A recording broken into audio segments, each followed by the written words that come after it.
திருச்செந்தூர் அருகே தண்டுபத்து கிராமத்தில் நடைபெற்ற திமுக செயல் வீரர்கள் கூட்டத்தில் பங்கேற்ற அந்த தொகுதியின் வேட்பாளரும் அமைச்சருமான அனிதா ராதாகிருஷ்ணன் மீன்பிடி தடைக்கால உதவித்தொகை 8,000 ரூபாயிலிருந்து 12,000 ரூபாயாக உயர்த்தி வழங்கப்படும் என கூறினார்.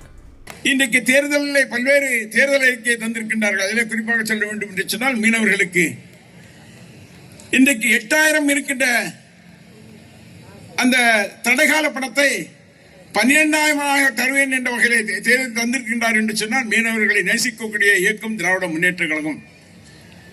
இன்றைக்கு எங்கு பார்த்தாலும் எல்லா பகுதியைச் சேர்ந்தவர்களும் பயன்பெறுகின்ற வகையில் செய்கின்ற இயக்கமாக திராவிட முன்னேற்ற கழகம்.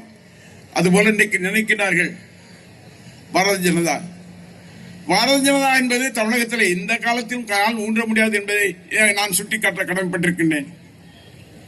இந்த பாராளுமன்ற தேர்தல் வருகின்ற போது நான் சொன்னேன், கண்டிப்பாக எதிர்த்து நிற்கின்ற அத்தனை வேட்பாளர்களும் டெபாசிட்டை இழப்பார்கள் என்று சொன்னேன்.